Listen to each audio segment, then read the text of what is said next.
Hey there, internet friends. Welcome back to another episode of That D Plus Show. Class is in session for the only show from that nerdy site that lets you know what kind of quality to expect right from the name. I'm your host, Trevor Starkey, and each week we dive into a different Disney Plus offering and discuss its history, how it holds up today, and our general impressions. Joining me once again, Cameron Abbott. How you doing, Cam? Hey, what's going on, everybody? What's going on is we are kind of wrapping up Echo after last week where we talked about the first episode. We sat down and watched the rest of the series this last week. And so, we're going to do kind of the full series wrap up of Echo, the full season wrap up, which is going to include episode 1, Chafa, episode 2, Loak, episode 3, Tuklo, episode 4, Taloa, and episode 5, Maya. Our history lesson, as we touched on a lot of stuff from last week, going to be the same, but we'll kind of rehash it. All of these episodes were released January 10th, 2024. They have a runtime between 37 and 51 minutes per episode. In the Marvel TV timeline of things, we had Secret Invasion, June and July of last year. We had Loki Season 2, October, November of last year. We had What If in December, What If Season 2. We had Echo here in January. And then next up on the slate for Marvel TV is a whole bunch of TBD stuff, including Agatha Darkhold Diaries, Eyes of Wakanda, Your Friendly Neighborhood Spider-Man, Marvel Zombies, Daredevil Born Again, which being the most relevant one to this, and Ironheart, somewhere down the line. Our roll call. The director for last week's episode, episode 1, also directed 4 of the 5 episodes here, Sydney Freeland. She directed Grey's Anatomy, Fear the Walking Dead, Reservation Dogs, and Star Trek Strange New Worlds in addition to this. And the only episode she did not direct was episode 3, Tuklo, which was directed instead by Katrina Mackenzie, who has directed episodes of How to Get Away with Murder, Riverdale, Mythic Quest, Supernatural, Chilling Adventures of Sabrina, and The Walking Dead. Got a whole bunch of new writers, because this was a very diverse cast of writers across the 5 episodes. The 4 we touched on last week, Marion Dare, who's written on Better Call Saul, Joshua Feldman, who wrote This Close, Stephen Judd, who wrote Zeke and Luther and Dark Winds, and Ken Christensen, who wrote on The Punisher, Happy, and Spidey and His Amazing Friends.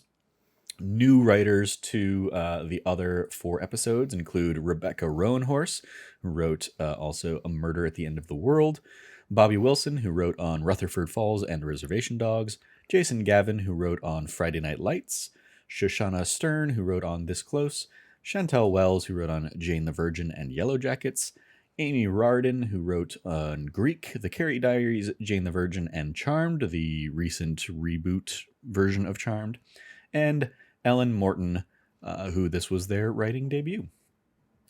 Our cast of characters, largely the same, but I do have a few other people that I threw into the mix after last week's episode. We have, of course, Alakwa Cox as Maya Lopez, having done Hawkeye prior to this. We have Chasky Spencer, once again as Henry Black Crow Lopez. We touched on last week. He was in Red Dead Revolver, as well as the Twilight films, Jessica Jones, Blind Spot, and The English. Tentu Cardinal as Chula, having been in Dances with Wolves, Wind River, and Killers of the Flower Moon. Graham Greene, once again, as Scully, also in Dances with Wolves, as well as Maverick, The Green Mile, and Wind River. Devery Jacobs as Bonnie, who we've seen a lot more of in the following episodes there, having been in Reservation Dogs and What If. Cody Lightning as Biscuits, having been in projects like Brick, 4 Sheets to the Wind, Crater of the Moon, and Hey Victor. Vincent D'Onofrio got an expanded role past last week's episode in as Kingpin, having been also in stuff like Full Metal Jacket, Ed Wood, Men in Black, Law & Order, Criminal Intent, Daredevil, and Hawkeye. Darnell Bissau, who I shouted out from last week, is young Maya over the course of the series. We got to see her a little bit more over the course of this, having reprising the role from Hawkeye. Some new people that I threw into the mix here. Katarina Ziervogel is Taloa, Maya's mother. This was her debut project. We also had Danny McCallum as Tuklo, who was the Choctaw gunslinger / light horseman. She's also been in projects like As Far as the Eye Can See, Day 5, and Texas Cotton. We had Morningstar Angeline is Loak, the Choctaw athlete warrior from like the 1200s, who is in Yellowstone as well as Red Dead Redemption 2 and Westworld. Julia Jones is Chafa, the first Choctaw. We see kind of come out of the cave in the first episode. We see her obviously in a lot of flashbacks. She's also been in Jonah Hex, the Twilight films, Westworld, The Mandalorian, and Dexter New Blood, the reboot of Dexter that I forgot existed until... Yeah, when you said that, I was like, that doesn't sound right. Then I remember they brought it back a while ago. Yep. We talked about him a little bit last week, but Zahn McClarnon as William Lopez, a.k.a. Maya's dad, having been in projects like Into the West, Bone Tomahawk, Westworld, Dr. Sleep, Hawkeye, Reservation Dogs, and Castlevania Nocturne. And Charlie Cox sadly did not return past that first episode, but still shouting him out as Daredevil, having also been in Stardust, The Theory of Everything, Daredevil, Spider-Man No Way Home, and She-Hulk. I didn't add a whole bunch in the way of new trivia for the rest of the series. We touched on some of the items last week, but the one item I did add in here was that the episode titles are all references to the Choctaw ancestors that we see throughout the series, leading up to, of course, Maya. So, Cam, now that we've watched the whole series, all 5 episodes, what did you think? Did your opinion on the show change? Did you I know we talked on last week's episode about the idea of this kind of making you rethink how you approach the show and your relationship to it. So where are you post season? I'm really higher on it than I definitely thought I would end up being. I think that this is not how do I put this? There is something very unique and special about this show outside of just its appeal for being a different type of storytelling. And it's, centered around a woman of color who is also disabled in many ways, or rather not disabled, but suffering from disability. Both in being, missing a foot and a lower leg, as well as being deaf. And there's a lot of that aspect of the show because it is centered around her. It's about Maya, it's about Echo. But it's about, and I think the central theme of the show being not letting the past hold you back, but rather letting it be something that powers you and moves you forward, is a really inspirational point to make. I felt like when Maya learned to look to her past, not as something to be angry about or to blame other people for, but rather as seeing it as being part of this, the idea of your ancestor, we echo through you, the idea of lineage and passing it along really stuck to me in a really big way, to the point where after everything he's done, I mean, of course we're getting into spoilers here. After everything he's done, she still tells Kingpin, you're still my uncle. Let go of this anger. Come with me, basically. Come with me. I've made this journey. You've come halfway. Let's not let the past bind us to this. And he, in a way, he takes that half-measured step before stepping back and coming out of it. And, it looks like it did have some sort of effect on him, but not the effect Maya would have hoped. I think that is a very, it's very heartbreaking in that moment, because one of my favorite moments of this entire season, hopping to things that I really liked about it, but was the first, I think it was episode 2 or 3. It's the opener, and it's Maya's coming out of her school, and she wants to get an ice cream, and the ice cream vendor, That's the 4th episode. Fourth episode, thank you. 4th episode starts just accosting her and just being are you stupid? She's being hey, this one. And he's, instead of being considerate and kind and trying to understand her and helping her understand, he just starts yelling at her and screaming at her. And when Maya gets in the car and Fisk says I'll be right back.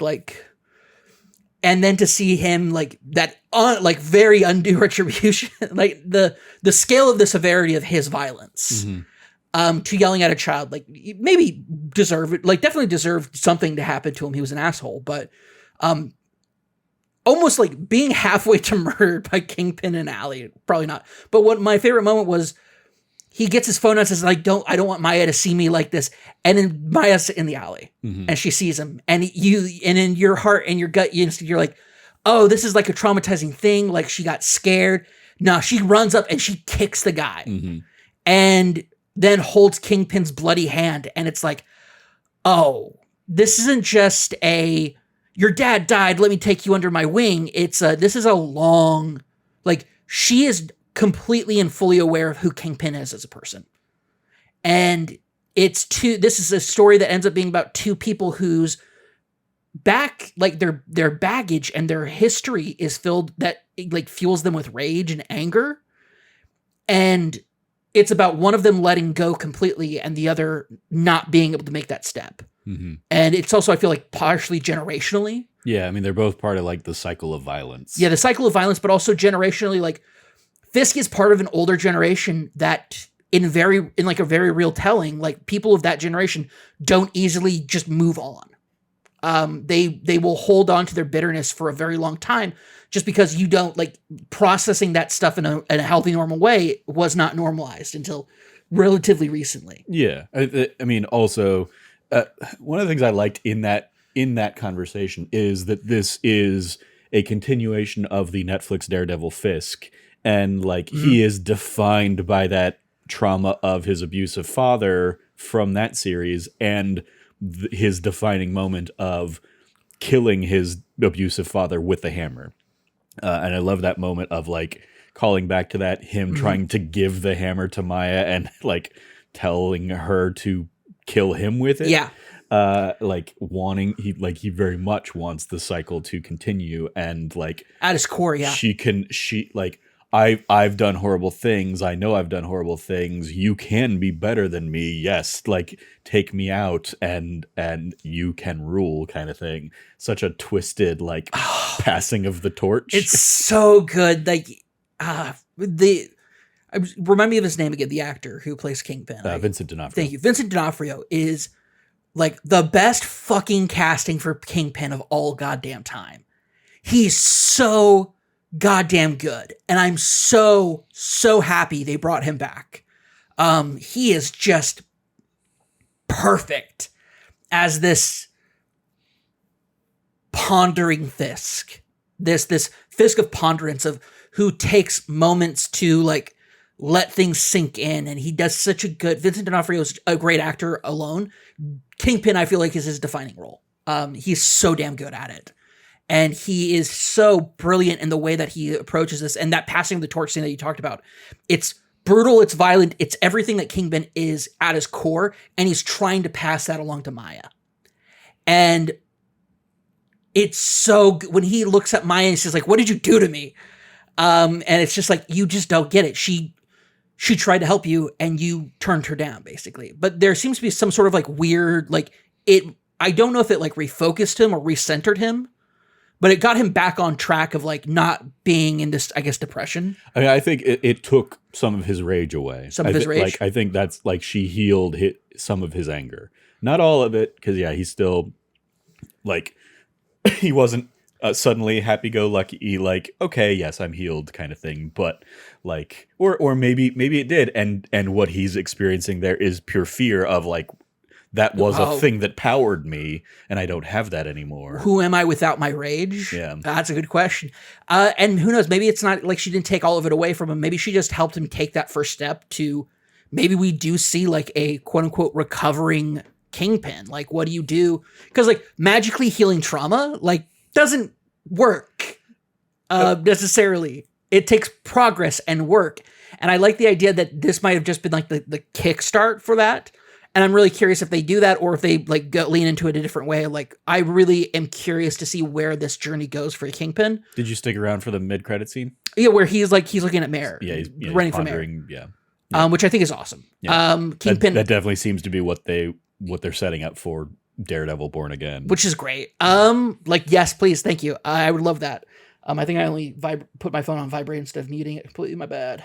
Skis. Let me do that real quick. Okay. I thought it was awesome. It was really good. So. I like just in general that, and it's tropey, but like I have all these abilities, I have all these powers, and like I'm unleashing them in this final sequence, and like I'm passing them on to my grandmother and my cousin, and like they can also kick ass now. That's cool. But I love the trope of I'm not going to beat you with power, I'm going to beat you with the power of healing, and doing that like gesture and like let my healing echo through you. Yeah, like. God, when she still calls him her uncle, like it breaks my heart a little bit. It broke my heart a little bit. I was watching this I watched this over today. I watched it like in chunks, like the rest of the series. And when it got to that part, I was like already at like a very like physically and emotionally exhausted part of my day, and I'm just like, oh, I want to I'm just like about to cry. I'm like, like this is not like I'm not saying this is like the most stellar of shows.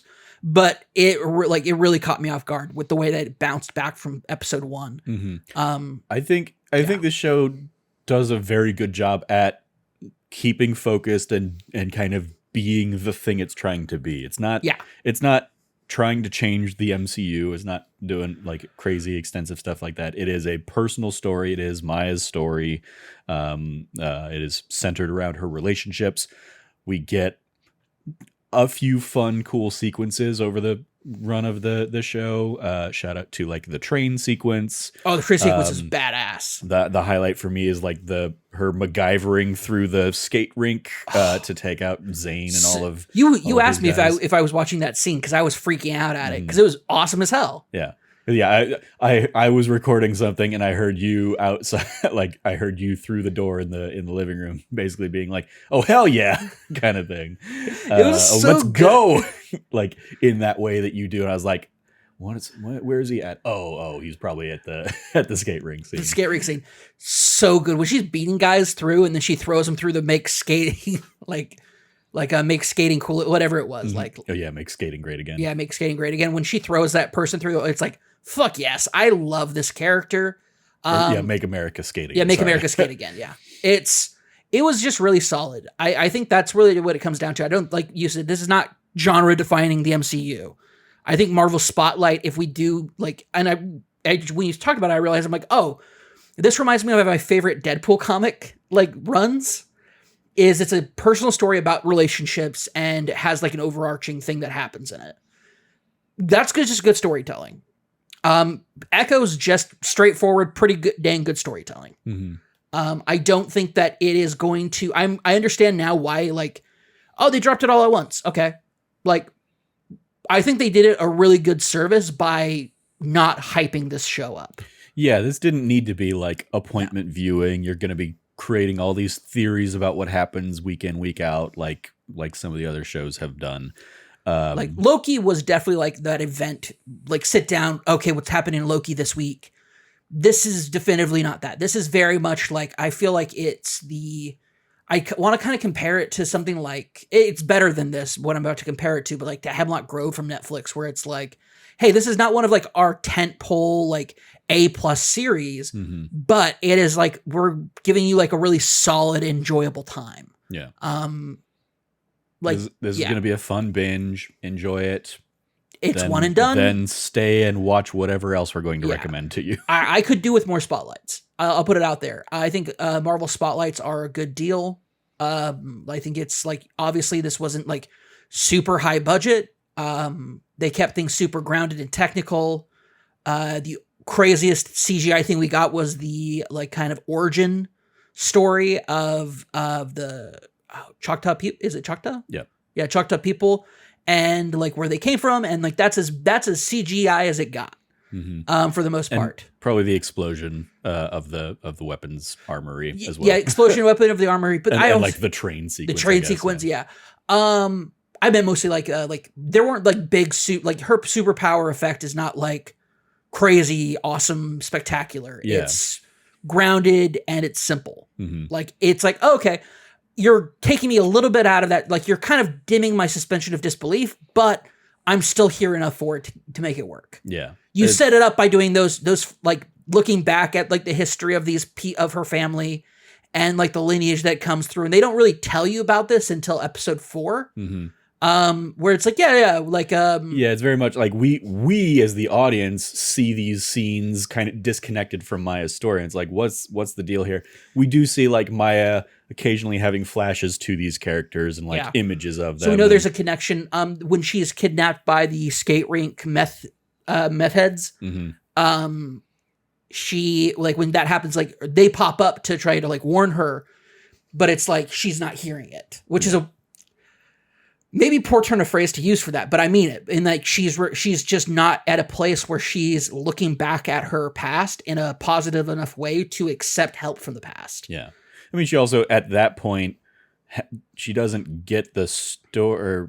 I guess she would have had the story from Scully at that point. Right? Yeah, at Scully she gets that from him after train. The train. Yeah, when so that already happened. Fixing up her leg. Yeah, but I think she gets the more direct, like she gets it. It gets really amped up when she has the kind of healing conversation with her grandmother that obviously doesn't fully heal that wound, and she still bears anger towards her in that particular scene.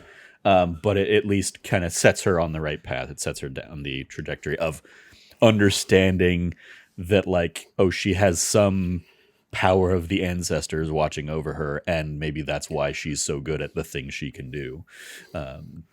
She has like her enhanced agility and her enhanced precision and whatever, like her however those powers manifest. And then I was like, oh, that's cool that it, like, oh, this one was really good at, was a really good marksman and cool. And we see that in Maya. And then it was like, oh, and her mom can just full on heal a wounded, almost dead bird. Okay. Yep. So she just has magic healing powers. That one threw me off. I was like, oh shit, okay. Yeah. I was like, oh, that one of these is not like the others. At least in terms of how they are presented. I guess like being really good at the stick sport that's going to keep your tribe from not being exiled. Yeah. That's one thing. Yeah. And what it doesn't show it in a way of like, oh, she has like super crazy jumping ability and strength or whatever to get out of that like rumble. We just see that she gets out of the tussle kind of thing. But yeah, the like, oh, she just has magic healing powers. Well, that's neat. Okay, I guess I've bought in for everything else, so yeah, I'm on board for that too. That's fine. She couldn't heal herself in the car thing because she had already died. Mm-hmm. Yeah.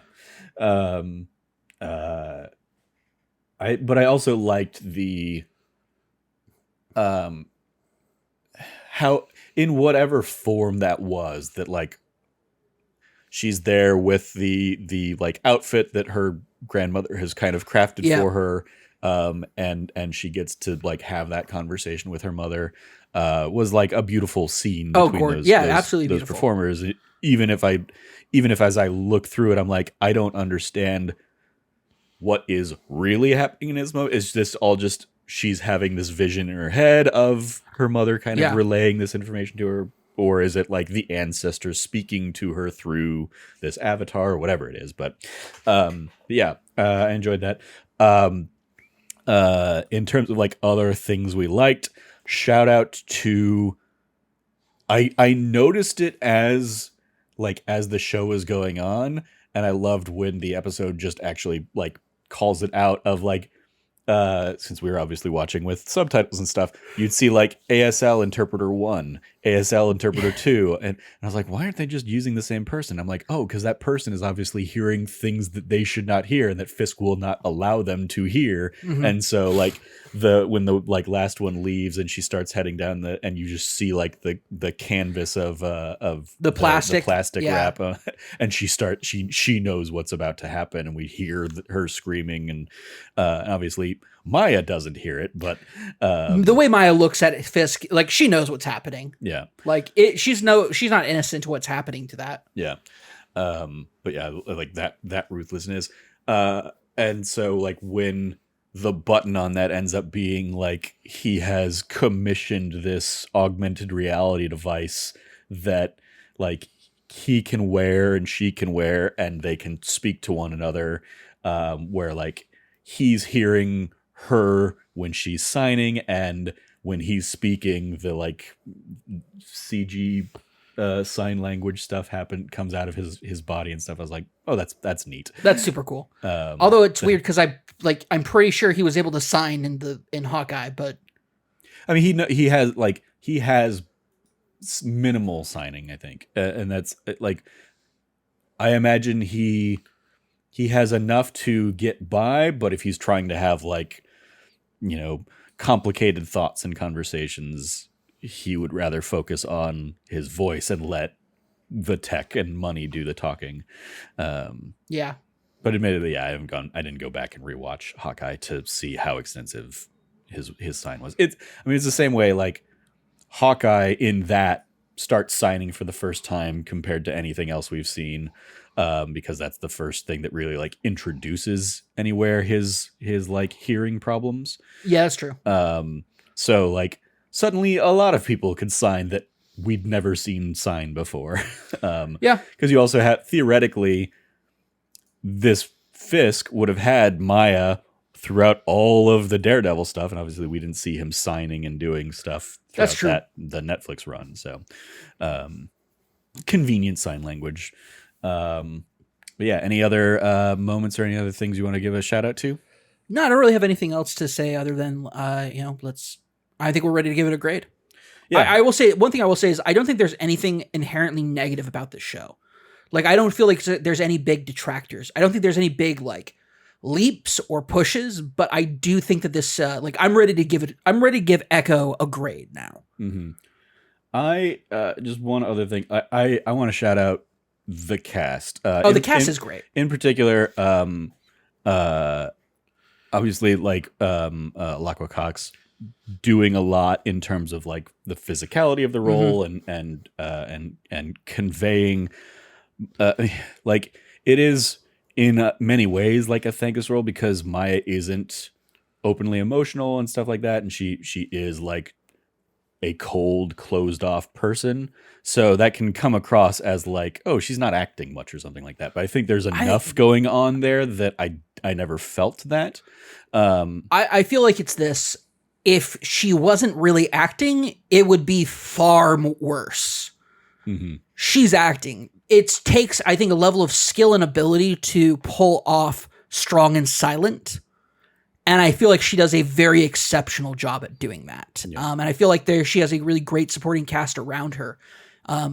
Outside of Vincent D'Onofrio, I loved. There wasn't a character in the show that I didn't like. The least likable characters are the meth heads. Yeah, and they're intentionally. Yeah, because they're bad. They're just shitty. Yeah. Oh yeah. I love one of my the moment where like we know that shitty guy who turned in the bounty isn't walking away from this, and like as soon as he starts to realize that and starts to try and leave, like he's just gunned down right there, and yep, we just see him, and then we're reminded why it's a TVMA. Right. Yeah, and Black Crow has to like basically like we see him multiple times cleaning up that pool of blood over the next couple episodes, and also shout out to like the trigger happy girlfriend that he had who saw what was coming even sooner and lived to tell the tale. She got away. And the guy was like, don't worry about her, she's nothing, because she ran out there quick enough. I will say my favorite part though was when Henry's her uncle, right? Yeah when Henry says what, like the fact that this happened, or that we got hoodwinked by the guy who cleans my skates. Mm-hmm. Yeah. Like, there's some really good lines in this show. Some really good lines. I liked everybody in it. Great supporting cast. I love me some multiple levels of comedic relief. Whether it was her not grandpa or Biscuit or Henry was great for like the deadpan stuff, but also, a really good extra person having a fight. Mm-hmm. Just overall stellar cast, some good funny moments, good stuff going on. Yeah, everybody got their little hero moment. I loved. Yep. I love the setup of.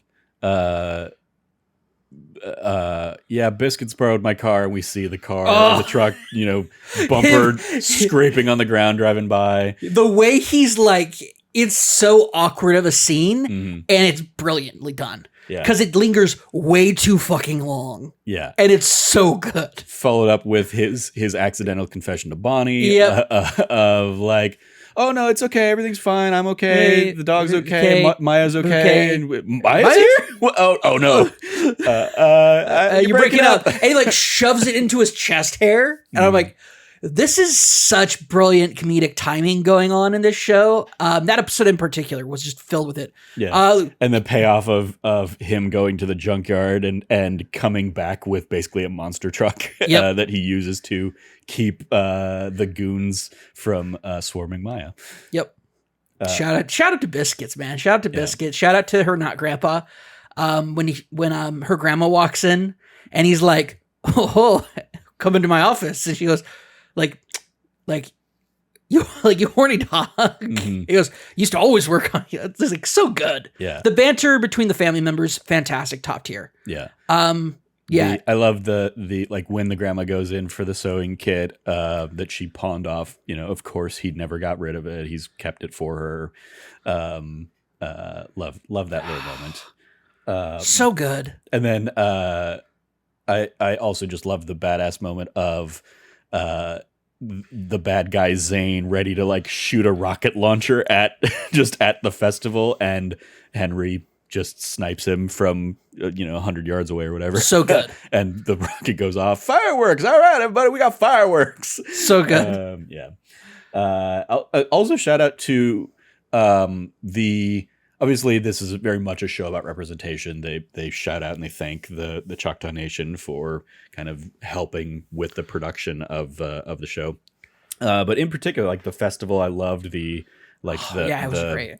The color, the splendor of like this community coming together for what's probably like a county fair type of thing.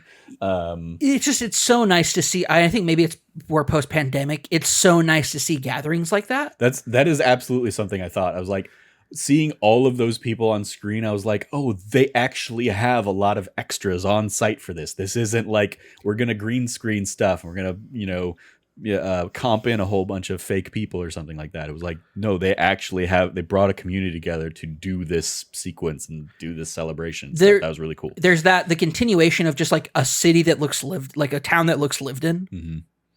Like continue just like to blow me away. I'm like, I really love that this is just rural, worn, lived in towns, and that they shot these scenes in, and there's just something great about that. There's something very like yes, like I feel like it's a similar thing that you get when you see like rural America or like Midwest America in the 80s. Like whenever you're watching like an old 80s movie or something, it's like, oh, these are like homes and places that people have lived in. I don't feel like it's not Thor, where it's just a town that was constructed in the middle of nowhere for the movie Thor. Yeah. Or I would also compare it to things like when you watch anything modern, every apartment looks new, like freshly furnished, like everything's sleek, everything's nice, or it's an absolute dump. Mm-hmm. Like there's never an in between. Even like Kate Bishop's apartment in Hawkeye, there's very much a very like boutique pit out American, like it looks like it's supposed to look like it's filled with junk, but in actuality, like these are art pieces. Yeah. Like there's that feeling to it. It's a $3,000 a month loft. Yeah. This is a house that has been in a family for like two or three generations. Like it's lived in. Mm-hmm. The swing set is still broken and nobody's taking it down. Like it feels real, lived in. And there's just something so great about that. It's great about how they shot this entire show in a place that feels real. Yeah. To the point where like that festival is, I think, the culmination of all of that. Of like, this feels like an actual town. And because I feel like a lot of times in other shows, you get like small town, but all you ever do is see like maybe like 3 streets of that small town. Mm-hmm. This one, you really go around. Maya's like driving, like when she's riding her motorcycle around, like she's really going through this town, and it makes Tamaha. It makes Tamaha feel like an actual real town. And if you told me that it actually is, I wouldn't be surprised. Mm-hmm. There's something super nice about this. And there's just something about it. I hope we get to see more productions like this, because one, I also don't feel like it. I hope it's not as expensive as like these like pristine like we made a town in the middle of nowhere type stuff. But yeah, Tamaha is a town in Haskell County, Oklahoma. Population was 176 in the 2010 census. nice. So very small town. Very small. And yes, Tamaha is a Choctaw word meaning town. There you go. There you go. So very, very specific to that community. All right, then let's go ahead and dive into the report card. We grade from A+ to F. What do you want to give Echo? I'm gonna give Echo a B+. I think it teeters towards A- status, but I feel like I'd rather give it a very strong and like be like, hey, this is a B+ worth watching. I'd rather give it a strong B+ than like a weak A-. I think it's a solid B+. Yeah, I can go with that. I'll give it a B+ as well. The last couple nights when because I watched this over the weekend, you watched it over the last couple nights basically to kind of get caught up. The last couple nights, a few days removed from watching it, I've been thinking like, okay, episode 2 had the train sequence. Episode 3 had the skate rink fight, and that was really cool. Episode 5 obviously has like the big finale stuff. And I was like, what happened in episode 4?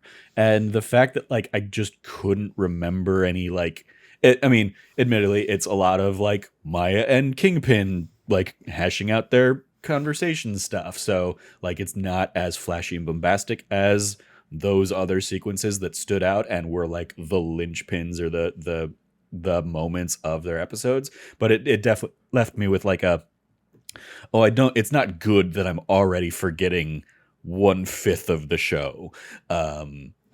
So I don't think this is one that will like stick with me, but I'm still glad that I experienced it, and it was a good time for what it was. And sometimes that's all you need. It doesn't have to be like groundbreaking. This is the thing, especially for me, for a person in Tamaha, or somebody of the Choctaw Nation, or somebody with hearing disability, or an amputee or something, who see themselves in Maya and see, oh, I can be a superhero, and that's like, this could be the coolest thing in the world for them, and that's great, and that's amazing, and representation is always a good thing. So shout out to that. All right. Extra credit, other suggestions if you like this. Once again, just like last week, we have Hawkeye, Daredevil, Jessica Jones, Luke Cage, Iron Fist, The Defenders, The Punisher, and Loki in the mix there. I'll also throw in, there is like a Marvel assembled kind of making of Echo. I would recommend that. Check that out. I haven't watched it myself yet, but it's definitely on my like list of things to do and kind of see the behind the scenes of making the series.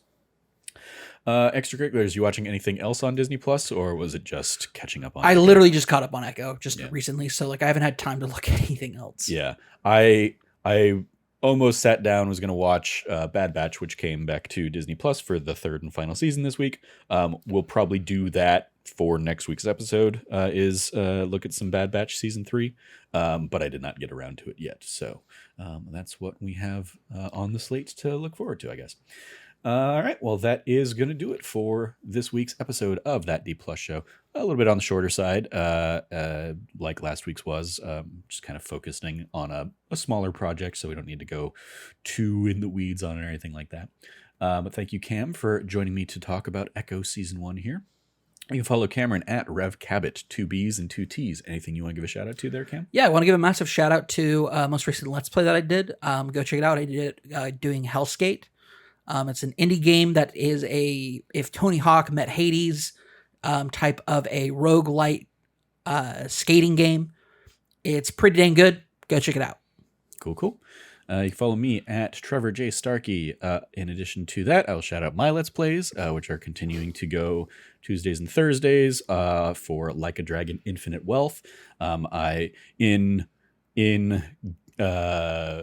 your time, we just finished finally chapter 3, which chapter 3 ended up being like a 5-part episode, as I did a whole bunch of side stories and stuff. I learned from that over the rest of the series, and I started doing mostly story-based stuff in the episodes, and kind of leaving a lot of the grinding and the sub-stories and stuff to just doing that on my own time. And then in my time, I've just finished chapter 13 and I'm about to go into the finale of the game. So looking forward to wrapping that up in the next day or two.